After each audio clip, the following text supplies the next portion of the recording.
else, so we better figure out what that is before we drive it too much. Then I was assuming it was just blue. Ngayon, ma-introduce kami ng queen. Kasi lahat yan, walang queen yan. So queenless lang lahat. Ito po yung mga split namin, kaya lagyan namin ng queen yan. Sayang din kung hindi lagyan.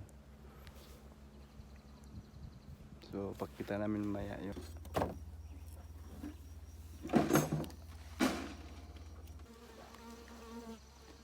So ngayon guys, kunin namin ito Hindi. yun, Hindi pala yung... tsaka butasan lang kaunti yan gamit itong nails.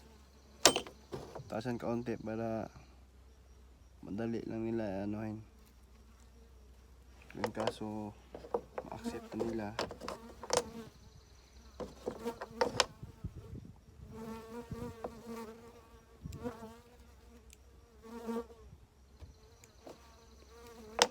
Kasi ito iba din yung cage nila. So nakaseparate yung slow release nila. Kami na lang po yung lalagay dito. Butasan din to. Tapos ilagay.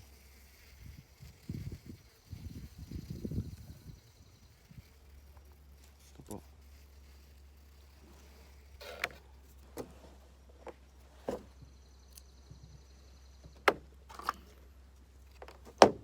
Kasama ko si Boss Dennis. Boss Dennis. Boss namin yan. Ito po yun. Boss Dennis.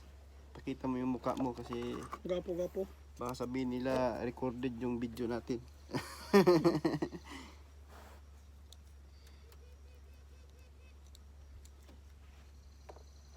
Kasama po namin yung boss namin tsaka si Kaylee. Doon sila. Sila na po yung nag-introduce ng kwento. So kami yung taga-butas. Ito po yung trabaho namin. Tig. Tig lang kami dito.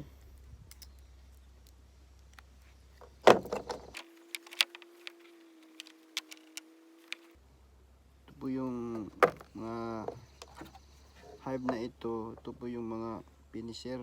Dun sa mga, ito po yung nag-inseal kami dun sa tapos ng queen rearing. Doon kami doon yan yung mga hive na nag-hatch yung queen. Yan, sayang din yung mga bees, kaya nagbili na lang yung amo namin ng queen para makadagdag ng hive.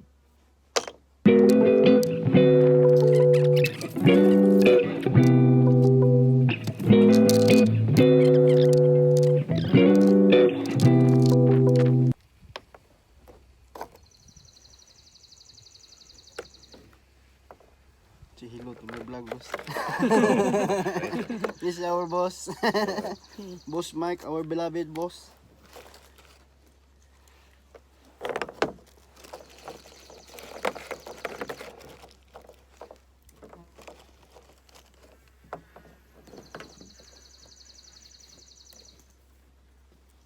Say hello to my vlog, our little boss. The brother of Mike Tyson. So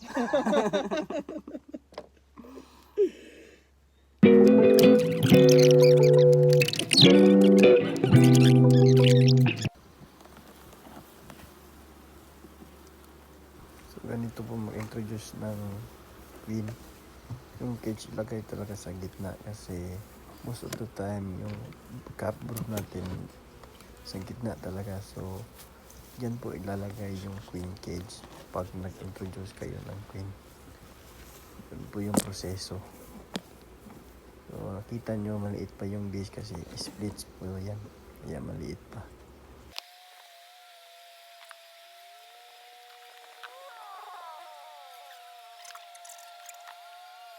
So we're done introducing queens.